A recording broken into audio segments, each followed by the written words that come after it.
So as you turn it up, you're bringing in the rest of the sound, really, and then the bright cap. So, yeah, those amps can work well with pedals, even if they don't at lower volumes. Turn them up to 8, and they sound good with a pedal. My favorites are the 100 for sure on a clean channel. It's got the Sir PT100 because it's got the switchable bright. So some pedals were actually designed with the bright cap in mind. I know, like Sir, for example, he designed his Riot distortion to work into an amp with the bright cap because he likes sparkly clean sounds. So as a designer, he thought, well, this is what I like, so I'll design the pedal. Yeah, so it's like, but I'm finding one cool thing, this, not to get too far out in the weeds here, but one cool thing about, certainly on the Sir Eclipse it has, is it's got this overall kind of tone control that's really... And then, you know, the guys were really cool and tried some amps, and there was like high gain amps, which was like, yeah, cool, but it's not into it anymore. And then they were like, hey, try the Dynamis. It's like, Dynamis? Yes, like our best clean sounding amp with a gain channel, but you don't have to use it. And it's like, okay, try it out. And I plugged in my TS-808 into it, clean channel, crystal clear. And I was like, that's the sound I never enjoyed. It's like not, you know, that's not the nicest sound of a tube screamer. And I thought, okay, wow. And then I tried other pedals and I was like, okay, take my money, I'm good. You know, it's like a medium size format, 40 watts, stupidly loud, of course, but it starts to break up just above 9 o'clock, which is like, whoa, way early, but it's a usable volume. It's like really loud stage volume, and it's like I am for now. What was the word the Japanese saying? Latoriaizu. Yeah, that's my Latoriaizu amp for that. All right, so here it goes. I own a lot of amps. I think a lot of people know that. So the ones I go to more often than not, a rack mount unit, which is a Black Widow. And basically it's a 2U, like a modern day ADA MP1. It just sounds really good. And even with my demos, I really like a tube amp, and I think one of the sessions are going to be tube versus modeling. So I use some modeling, but mostly for effects, less for the modeling, like a HX effects type of thing. But the Black Widow for my demos. Now, outside of the demos, I like to play some other stuff as well. So Pete, you had mentioned your Sir. So I have a pre-Sir custom audio amplifier, OD100. Phenomenal amp, which is probably along the same lines of your signature series. Very similar to Clean Channel. Yeah, just phenomenal amp. I bought 2 amps recently in this past year, also phenomenal, are a Supro Blackmagic, phenomenal amp. I bought a Friedman PT20, phenomenal amp. And the one that takes them all, I have a Soldano Reverbosonic. That is a beyond phenomenal amp. So much so that when I got it, I actually called Mike Soldano, and I'm like, dude, I think I just heard the best amp of my life. You know, it was that good. But again, it's interesting because I don't always play the, like I'm not always plugging into the custom audio. I'm not always plugging into the Soldano. I save those for special occasions. But a lot of airtime is really with like the Black Widow, just because it's rack mount that's behind me. It's set exactly where I need it to be. But I would say those are the top ones for me. Did that answer the question? I can't even remember the question. But I would say yes. We seem to have gone on the what are our favorite amps? I got lost for a second with the technical difficulty. There you go. I've got a team of people working on it right now. All right, here you go. I have another bass player answer for you, and that is SVT all the time. Almost. SCRDI to front of house to in-ear monitors. There you go. I want to be a bass player. It's good. Well, my bass player has recently stopped using an on-stage cabinet, and I love him, but that drives me crazy because, I mean, I've got the in-ears too, but I don't want the bass in my ears. I want the bass. Really, vocals are the only thing in my ears for the most part, so I can't hear it. I have to trust the front of house. Can't hear that, so now I'm thinking the whole time the bass isn't even, we need a cabinet up here. Anyway, late last year. Oh, why? Because he got really awesome earbuds that have like driver, and he's like, but hear it, it sounds amazing. I'm like, yeah, but mine have 2 drivers in them, and I'm not putting your bass in. Anyway, he's a lovely gentleman. Hope he's watching. Chuck. Next question. This might work good. I'm glad this came up because when you mentioned the Rocket Archer, we argue about clones and this is from Amstrat Nut, maybe American Strat Nut, I guess. We argue about clones and copies of this and that. Is it okay to copy another's work, design, etc.? If so, where are the lines drawn? Kind of what he's meaning is you can read threads where, you know, people will really pile on because it's fun to do and it's fun to read. It's not that fun to do for me. You know, but like the Timmy pedal, when it started getting cloned by everybody, everyone was up in arms. Like this is a robbery. But when the clone gets cloned anytime, or it's not a very good one, but nobody says you shouldn't be doing that. So where do you draw the line, I guess? I mean, me personally, I don't. I just move on and let everything be everything because we can all find a tube screamer or a big muff circuit in there somewhere, just improved or changed or whatever. But personal thoughts, and feel free to say whatever you truly think about it, please. Speaking as someone who's seen a lot of overdrives and fuzzes, I mean, it's hard to say whether anyone owns any circuit, or I mean, you know what I mean. I think for me, and you know, it could be it could be another PT2399 delay. Well, as long as you change something to make it unique, you know, put a sensor on it that reacts to light, or you know, or something, you know, interesting graphics, make it your own, change the tone stack.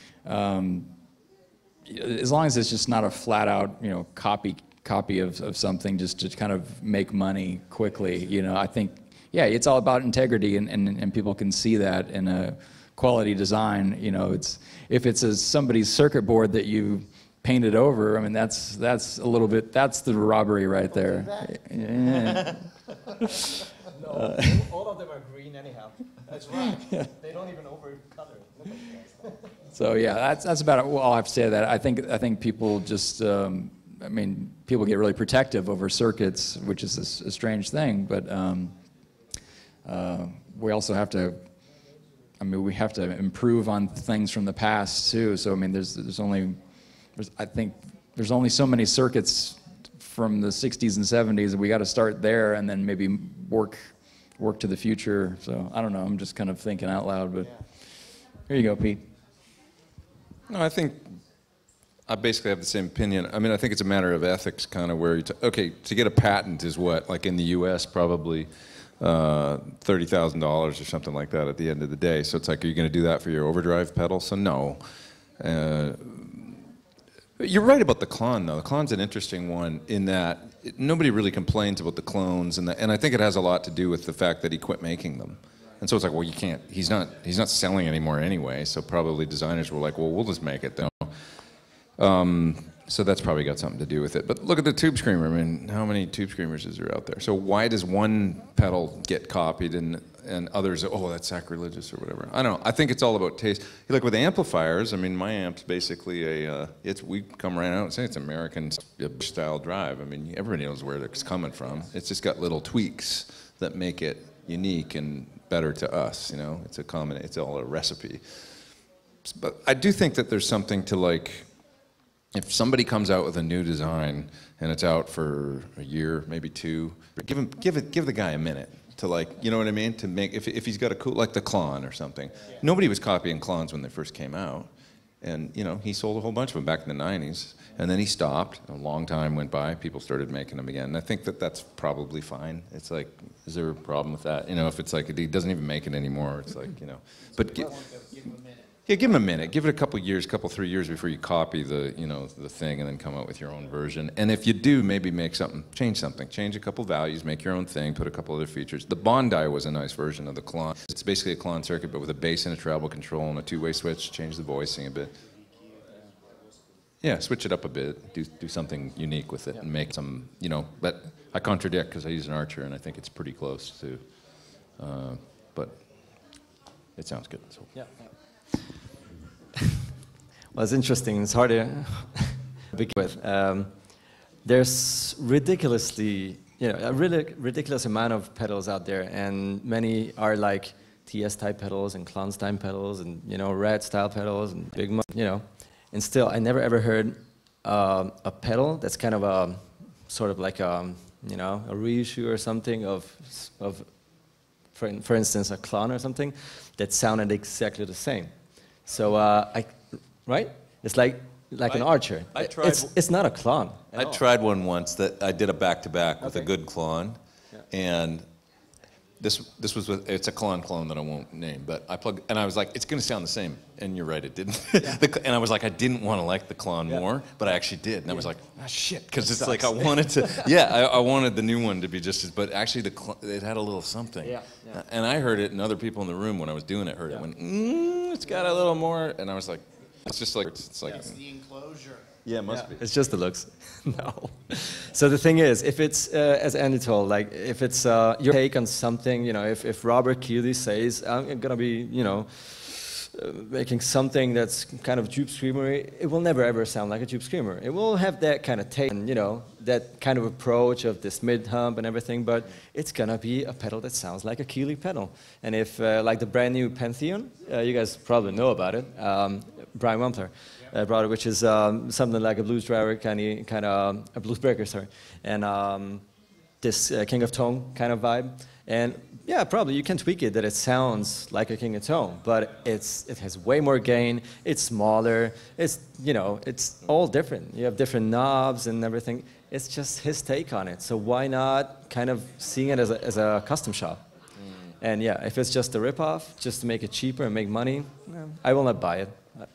It's okay, probably it's all good and it's legal and everything, but buy it because I respect the original maker as long as I can get it and it's not like $5,000 like a Klon or something. Right. Because that's like nah. Well, the other thing is they're like $2,000 now or whatever they are. So it's awesome. I'm not a collector. I want to play it. I don't want to have shaky, sweaty hands every evening because I don't want someone to just grab it and run.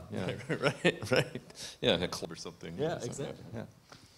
So I agree with what everyone said here, but what's not cool is counterfeit, like outright copies, even the logo. I think that's really important, and there's a lot of product out there that is, seeing more of it, is counterfeit product, and that's not cool, especially when that winds up on a used market and someone unsuspectingly buys something thinking it may be the real thing. With that said, you said a lot of important words: integrity, taking ownership, right? Putting your label on the headstock. And I think for the player, it's really important for the company to say, hey, this is my, again, it comes down to integrity. I was inspired. I also, what I look for in a product like that is, okay, cool. What have you done differently? Like you said, to improve it. Maybe you did like some asymmetrical clipping versus an original that didn't have, something different. And I think that's what makes it exciting as well.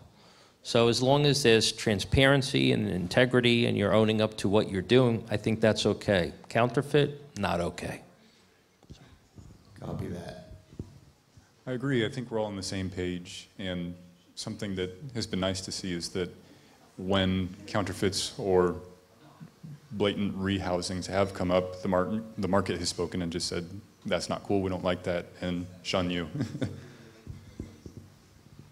All right. Cheap Guitars asks about up-and-coming builders. Some of the favorite sleeper pedals, different things.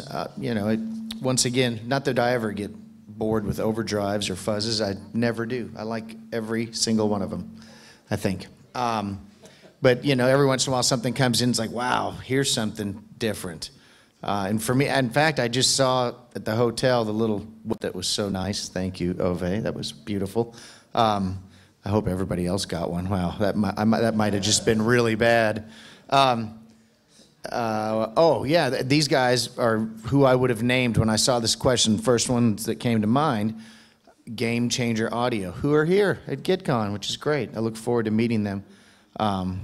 You know, their pedal, the Plus pedal, I mean, that is unique. It's new. It's different. I mean, what it does is similar. There's a couple of other things that do it, whether it be a loop or a feedback buster type of, or, I mean, super feedbacker sort of deal. But the application of it is so cool. And now they've got this new fuzz pedal coming out that's got like the thing from Back to the Future. What's that called? Plasma? The flux capacitor, or some, I don't know. What's called the plasma. Doubles as a taser. Right, and a strobe light. It's like your own personal strobe. Anyway, so that would be mine. Up and comer, new favorite. Builder until I get back home and open up the box of my next new favorite builder. But I think those guys are great, so that'd be a good one for everyone to answer. It's a sleeper. Sleeper or favorite? Different. Yeah, man, there's so many up and coming. Bondi was a good. Yeah, well, I was just spending a lot of time with the Red Panda, Andy here, the other Andy. And the Tensor, I think, because it just made me rethink how I'm gonna play guitar, and it made me rethink time, because now I'm thinking backwards and I'm thinking slowing down, and I'm thinking, if you guys don't know, it's a pedal that basically mimics a tape deck slowing down, and then you have full control and you could speed it back up, and so I was thinking about all the old songs like Jethro Tull and stuff that used backwards solos, and Hendrix obviously, and even just the effect of the tape slowing down at the very end on some of those old records. I think maybe like you heard it on some Van Halen stuff. It just goes. But yeah, I think that's one that really kind of got kind of opened my eyes, and that wasn't in the same category as what we've been seeing lately, and. Those kind of, it seems lately that category is hard to nail. Something that really just jumps out and stands, like the plasma pedal or I think that, and then there's a sleeper pedal that I've always wanted to talk about. It's not very new at all. It was actually discontinued, but I think it kind of deserves some little bit of mention, is this Fryette SAS pedal. It has a EF86 tube in it, and it never really caught on. I don't know the story behind it. Maybe I'm not, some of you guys that might know Fryette, but it's basically like a Neil Young sort of sagging tube sound. All in, it's got a bias knob on it. So I always like getting distortion and overdrive without a lot of just traditional clipping. If there's, hopefully the tube in there is doing something, but to me it sounds like it's something interesting. Especially EF86 tubes are kind of a rare thing. It's always 12AX7. Rattle like there's a broken piece of glass around. maybe not yet. Yeah. They are temperamental. I know when Vox put them in there, then the hand wired ones. But yeah, it's just maybe maybe I just got lucky and got a tube. But yeah, so I don't know. That's my kind of two tricks, I think. I can think of three. The one a couple years ago that I loved was the BAE Hot Fuzz, and I use that a lot. So it's like a silicon fuzz, but with a treble booster too. So you can do either or both, which is insane sounding. The treble booster and the fuzz is just to die for. Sounds killer. Super fat. The Dry Bell Unit 67, which I just did a video on my channel. It's like magic, make everything better. It's got an 1176 style compressor, couple of EQ circuit that has a bass and treble, but a Rangemaster style mid boost. Sounds amazing. Put it in front of anything, and it just sounds like it just brings the amp to life. And add a little bit. You can use the compression even in front of dirt. Yes, it raises the noise floor a bit, but it just makes everything sound better. It sounds amazing. Crazy Tube Circuits is the other company. Everything I've tried, those guys that they're in Greece, and they just geniuses with so good. The Starlight Fuzz is the fuzz for everybody that doesn't like fuzz. It's more like, it sounds like a distortion, really, like kind of like a fat like distortion low, but then as you turn it up, you go, oh, it is fuzz, but it's like a real nice fuzz that you can, you know, use as a, yeah. And I heard his delay recently, I'm not gonna forget the name of it, at Guitar Summit here in Germany. And it was at like a 4-head tape style delay. And it is the most delicious, amazing sounding thing in stereo with this dark 4-head kind of delay doing different taps. And it just sounded spacious and amazing, like into 2 amps. So those are my picks. Korg Miku. That's a good one. Well, not really. I mean, that's really funny, but no. Kind of the groundbreaker for me was, no surprise, the TS-808. So that's for me like the pedal that started it all, which is, I think, a very normal thing. I think like 90% of us just started out with it, which makes sense. But before that, I didn't really care too much. I did own an original 90s Metal Zone. Then I sold it, and I didn't touch any pedals anymore because I was really disappointed. And then I started using gain from the amp, and I was like, yeah, I love my amp, but it's kind of, you know, not fast enough, and the palm mutes are not at all good. And then TS-808, and I was like, oh my god, yeah. So Tighten up with the dirty amp. exactly, especially like, you know, rectifiers, some like the, you know, 90s 2000 kind of high gain amps. They kind of need a little help, which is not very relevant anymore, but still, like ask Ola Englund, you know, he uses a gain pedal right in front of his stupidly high gain, awesome amp gain sound. So it's still a thing, you know. And I think that started it all. So that's, for me, like, you know, closest to my heart. And other than that, I think the Ego compressor, Brian Wampler. Good one.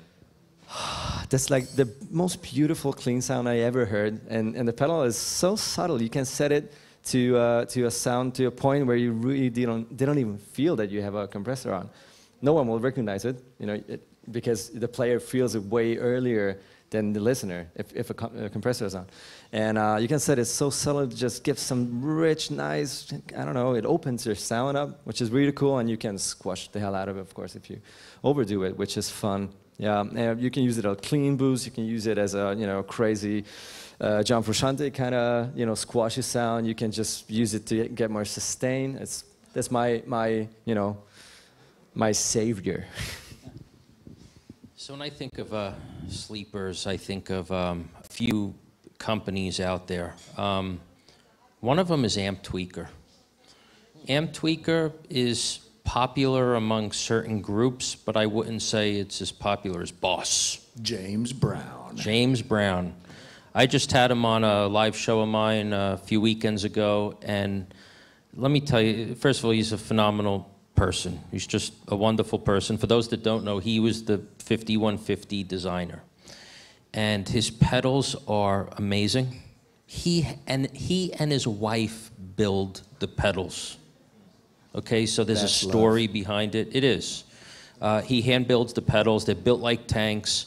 And he just came out with a pedal, the Depth Finder, which takes the 5150 presence and resonance circuit, which is part of the power amp section. That's actually a big feature of a 5150 6505. Came up with a little pedal to put in the effects loop of any amp, and it just opens it up. Really just a tremendous pedal. But that's I think of Amp Tweaker as a sleeper company where it's very niche. It's not as mainstream as some of the bigger companies, and the products are phenomenal. Another company that is VFE pedals. He's a mad scientist. I mean, you talk about like integrity and transparency. He talks about every little tweak and nuance and why he built it. And it's just really a pleasure to walk through the journey of playing one of his pedals. And again, very small, very niche, but just truly wonderful pedals. And then my HM2 that I just picked up. Hey now. That is so a there sleeper. It is. Not necessarily a sleeper, but definitely an up-and-comer. I would say is the Maris, and specifically the Enzo. I think that's pretty sweet, especially being a bass synth pedal junkie, or just synth pedal junkie in general, and the capabilities of that thing being polyphonic and the tones that you can get out of it, and it's just sounding like a real, true, pure synth, not synth-like, but synth. I'd say that's definitely going to be getting more popular. Cool. Enzo. The Enzo. Like a Ferrari Enzo. Sweet. This next question is from Gearman Dude, believe it or not. He wants to know, before Mount Everest was discovered, what was the tallest mountain on Earth? Go.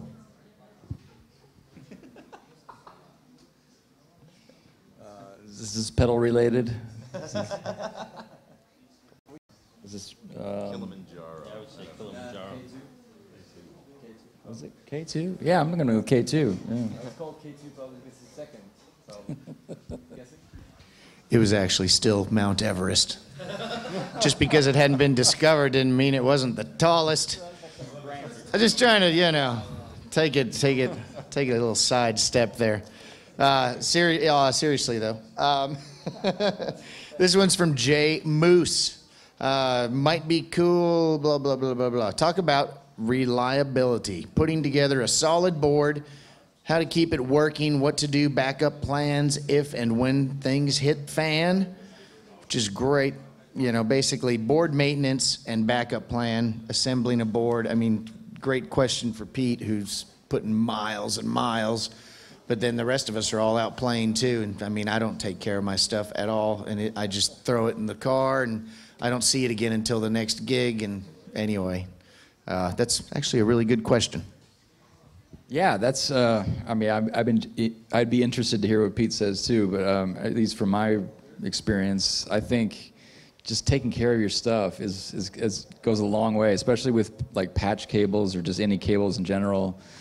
Knowing how to wind them, you know, so they just don't get twisted. Also, you know, a good backup for power is like some of those new lithium-ion packs, and you could, you know, kind of, if your power supply goes out, you could just power the whole board. I mean, that's amazing stuff that wasn't around when I was 15, you know. And of course, if the power goes out, you know, I imagine you want to, your amp's not going to have any power either. So maybe you're one of those stationary bikes that you could power. You know, yeah, exactly. Those lithium power packs actually solve a lot of problems too with noise. Oh, right. So those are really good if you want to isolate.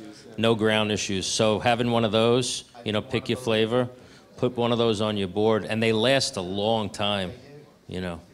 Yeah, and I think patch cables always kind of threw me too when I just grab anything, and I started getting into like some of the solderless stuff.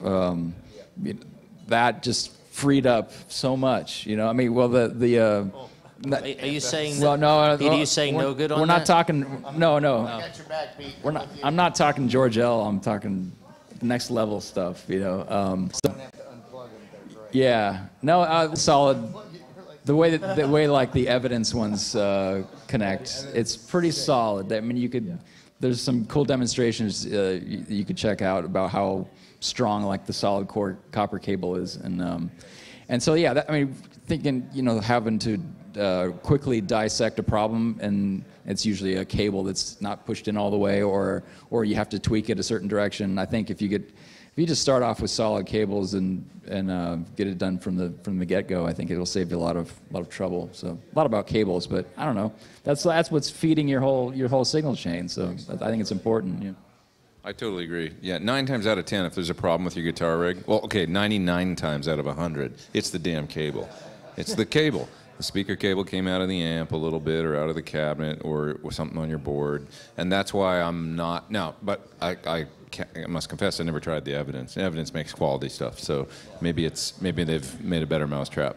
But for me, I got to use the soldered cables. And the other, just taking that a step further, I get my boards professionally done because I suck at soldering, and I'm bad at. I'm not good at tracking down ground loops and little things. So Friedman's done my boards for 20 plus years, and I just trust those guys to go through, do a great job. And like my boards go to Japan, which is hot and humid all summer, and some of the venues we play, it's just sweaty and gnarly, like sometimes, because Japanese have a very advanced, super high-tech society. For some reason, air conditioning isn't one of the things that, so a lot of the places that we play are hot as hell, and I can't believe that there's not more problems with like oxidation and stuff in the boards. But so, solid, soldered cables, professionally built boards that are by somebody that you really trust, and then a little bit of maintenance every couple of years. Going through Deoxit is your friend.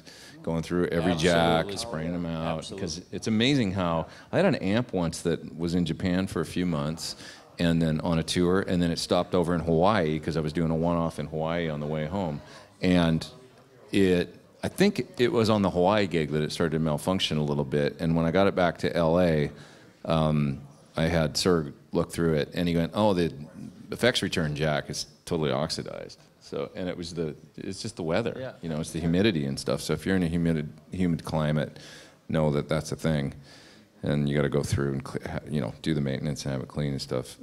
That's when you're traveling, the tape. Does that ever come off because of the heat? Velcro. The Velcro, yeah. Because sometimes I've seen like Velcro actually.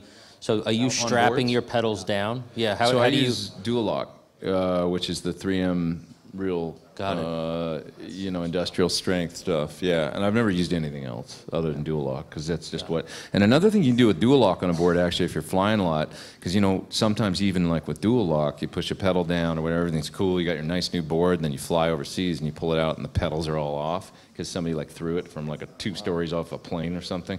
It's happened to me where I've seen, and you're like, I can't imagine the amount of force it took to drop this thing so that came off of the Dual, but it's happened. So I actually, if you know that stuff is not going to move and that it's cool, a little drip of glue in the Dual Lock, good thing. Yeah, like a little drip of crazy glue or whatever. That's it. Once it's Dual Lock, next time you take it off, you're going to need new Dual Lock. So no strapping pedals down. Well, so there's a whole bunch of new boards. Yeah, out that's there why and I'm stuff bringing that up. That may be for someone tuning in. That may be good to know if you have an option to actually strap but sometimes come off. Yeah, that's true. I mean, you can always do that, or there's different ways to attach pedals. I've seen boards with really unique ways of like kind of securing the pedals these days. With like I just got a board. I wish I remember the name of the company, but Acklem has the mounts. There's like mounts that you can kind of move around with the screws. Yes, Acklem. Maybe it's Temple Audio. ACLM. So you clamp them in place. Right. Yeah. That's what I'm thinking, and that's kind of cool, But all those things to kind of keep it all solid and stuff. And then the cases are a big thing too. You got to make sure that it's in a good flyable, like to keep it. And so the ones I've been using, we were talking about this earlier, is just Pelicans. That you can get these Pelicans in all sizes now that have wheels and handles, and you can roll them through the airport. It's great. But just have a custom company foam those out. And in LA, it's easy to find. You either go to A&S or Dragon cases. These different companies, and they'll custom foam any Pelican to really fit your board and make like a little pocket underneath for the cables and stuff that go underneath the board. However you want to configure the foam. But those good molded, waterproof, super tight Pelicans are great for flying pedals. That's good advice. Yeah. Two boards. Do you have a backup? Oh, so that's a really good question. So in Japan recently, what we did, because actually the other guitar player in the band that I tour in over there had an incident on like the 3rd gig where he was down for the last 3 songs. Something happened with his switcher went out, and that it was a little bit catastrophic. Like in an arena, he ended up plugging it, but he was out for like a song, and it was a drag. And so what we did was we got helixes.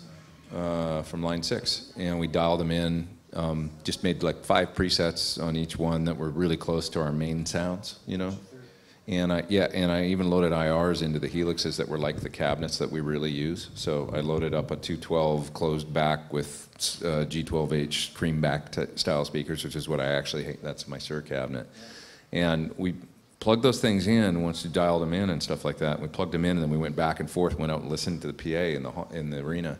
And it was like the crew all kind of went wide-eyed and was like, "That sounds really good. It's good." Well, and that's the danger, because I don't want to. I want to use my amps. I love the amps, but that's the danger. Is that it's like, why do we spend all this money to cart that stuff? Because they've gotten really good. It's true. But so I would say the greatest new one, backup, Surefire, is the little Line 6. I was going to actually say this for one of my sleeper pedals, but the new Line 6 HX Stomp, which I just did a video of it. It sounds amazing, man. It's like this big. It's like the size of a Strymon Big Sky or something, and it's a full-blown thing. So it's like you could have that on your pedal board, right, and use it for delay and reverb, let's say, or something like that, or maybe just a jack of all trades kind of effector. But if everything went out, even if your whole board went out or your amps go out, you could pull that thing off, throw it on the floor with an AC adapter, run it right to the PA, and the gig goes on, because it's a full-blown modeler in a pedal that's this big. So that's a great, great Surefire. You know, just make a few presets that, you know, I could get through a gig if I just had this plugged into the, you know. It's a really killer little pedal, kind of like game-changing. Wow.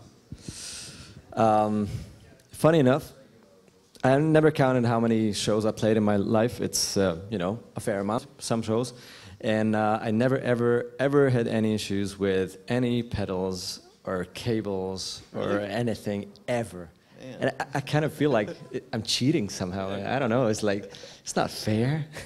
I have my board. It's like, you know, 6, 7 pedals and a switcher, which I think is like the most important thing on your pedal board is your power, that it's clean and no noises, no shit going on, and your switcher, because you don't want 7 pedals in a row, you know. Which ones do you Can we swear in this? No. Which, you know, just destroys your sound. Do we? Which fuck ups your sound. And that's just something you really don't want to have. You spend thousands of dollars, euros, whatever your currency is, on your stuff, and then you have like 7, 8 pedals in a row.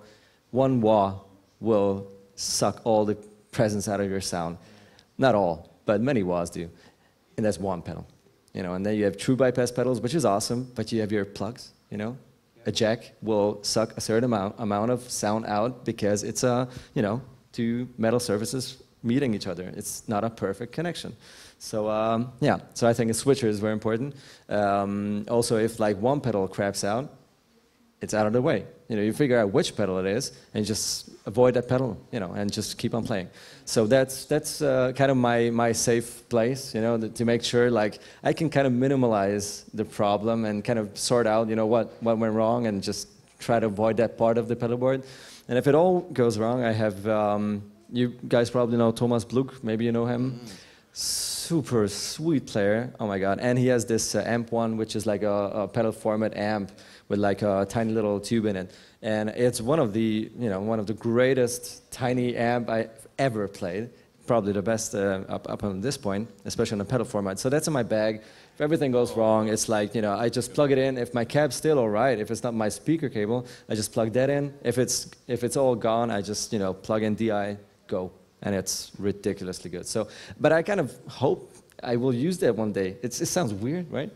Yeah. I hope it will, you know, if something goes south, and I'm like, finally, I can use it, you know. Which switcher do you use? And power, because you were mentioning how important it is. Which power, what do you recommend for switcher? I tried cheaper ones, and they, you know, no matter if it's isolated or not, it's gonna be better than a non-isolated multi-power supply, but that's a different isolation. Voodoo Lab. You know, yeah, which I bought like 10 years ago, and it works. So I just, you know, stick to it. Yeah, it's awesome. Which pedal? The 2 Plus, the Voodoo Lab, and the switcher is what was that?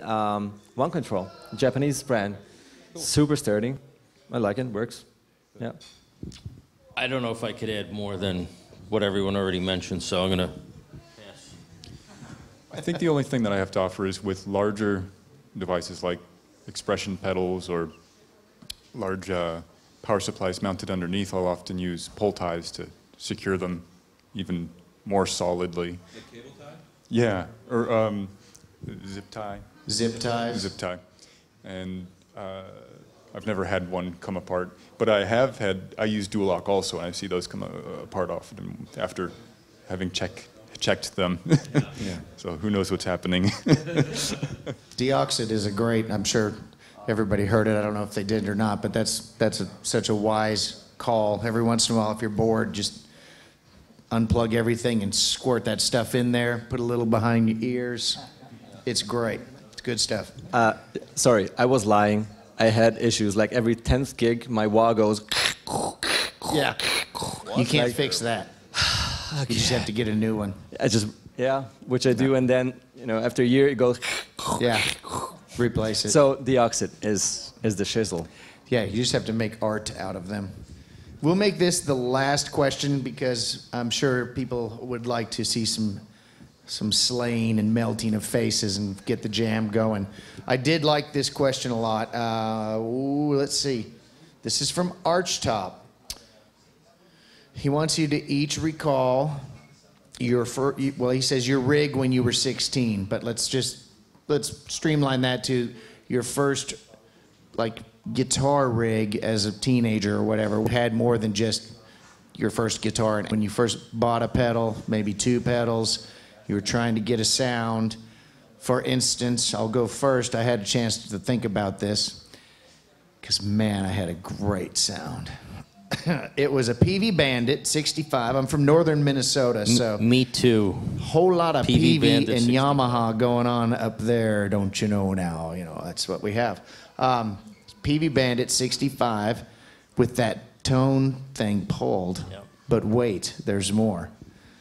Crybaby wah pedal on, cocked halfway through, because the tone thing wasn't nasally enough.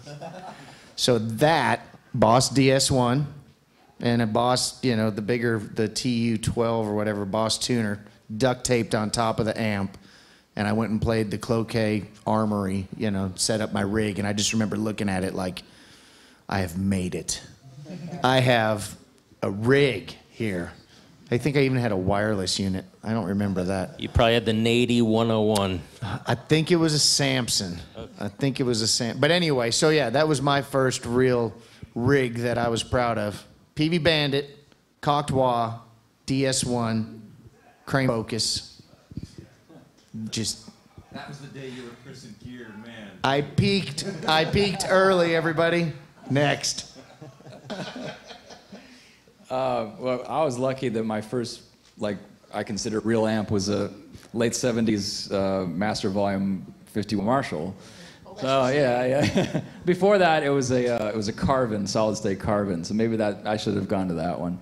But I really didn't play, with a band or anything. So yeah, the 50-watt Marshall, and that's kind of where I learned a lot about how tube amps should sound, and that was like a great experience. So I didn't own a 412, so I borrowed, I think it was a Jackson, the kind with just a really heavy-duty grill. Yeah, and so that thing must have been a lot of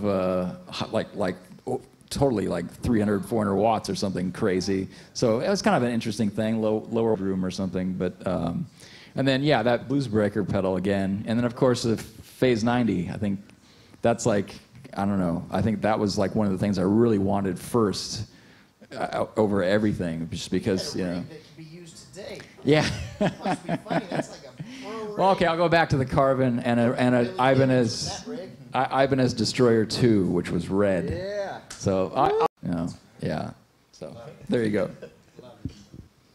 Okay, I guess mine was a Marshall, one of those MOSFET 100s. So it was basically like a JCM 800, but MOSFET, as I understood it. So it had kind of like the Tom Morello amp, like the 3-knob clean and then the dirty channel. It was like that, but it was a MOSFET version. I had a 410 cabinet, so it was like a little mini Marshall half stack. And it sounded really pretty damn good, is my memory of it. And it was so funny because not even a month ago, a guy wrote me an email. He got my email off my website, and he said, "Pete, did you ever own a Marshall 410 cabinet in Edmonton?" Because that's where I'm from, Edmonton, Canada. And I was like, "Yeah." And he said, "One's come up for sale, and the guy swears it's yours, and that he got it from someone else that was the owner that bought it from you." And so that cabinet surfaced. I'm like, God, I want to buy it. I want it back again. Yeah, I want the head too. It's kind of cool. But 3203 or whatever. yeah. And that, same one. Pretty good. I did, but that was later. Later? That was, 17. 16. I was about, which is like light years when you're 16, 17. Yeah. No, that was, and I actually started playing like gigs with it, like doing like, you know, the junior high dance and stuff like that with that rig, and it was good. It was cool. I have one. Oh, you got Trust me, you don't want to hear this. I'm sorry. I had it's long story short.